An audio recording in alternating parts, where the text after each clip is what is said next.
All right, well, we've got our last video for the chapter, but of course it's going to be a good one. Look at all this money and investing and percentages. So, a financial planner wants to invest $9,000, some in stocks earning 10% annually and the rest in bonds earning 7% annually. How much should be invested at each rate to get a return of annually $840 from the two investments? All right. Well, first let's figure out what we're talking about. Whoa.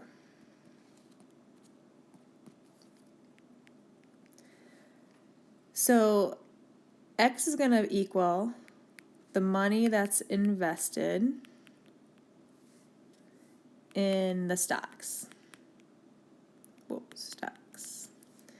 Will let Y equal the money that's invested in the bonds?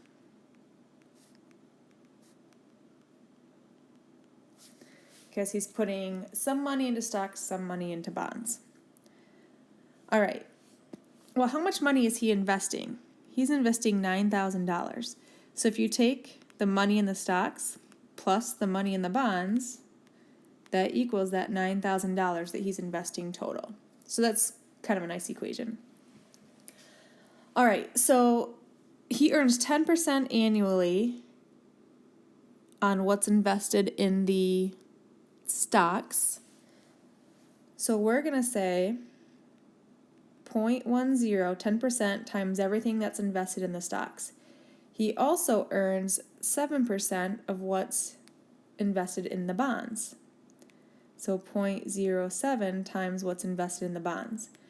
And how much interest does he make from this? This is how he's getting his interest, is $840.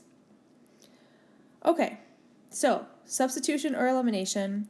First, decimals involved. So for me, I just kind of try to go to substitution if I can. So I'm going to take this top equation.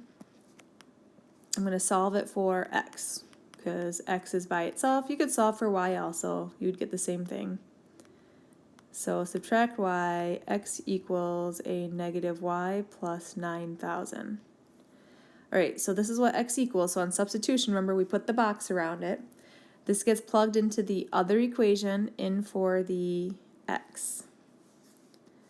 So we're going to have 0.10 times negative y plus 9,000 plus 0.07y equals 840. All right, so I'm going to distribute that decimal. We're going to have a negative 0.10y plus 900 plus 0.07y equals 840. All right, we'll combine our like terms. Negative 0.10 and 0.07 gives you a negative 0.03y plus 900 equals 840. Subtract the 900, we're working on solving for y. So you have negative 0.03y equals negative 60. Divide both sides by the negative 0.03.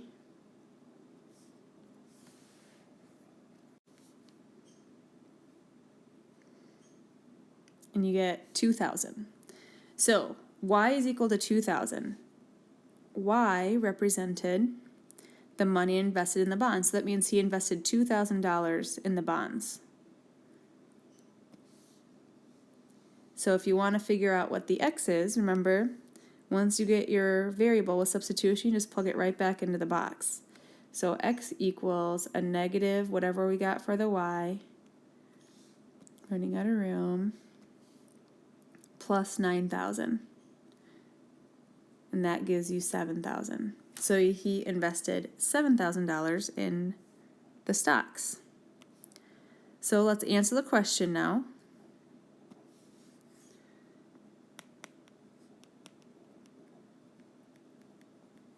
He invested $7,000 in stocks and $2,000 in bonds.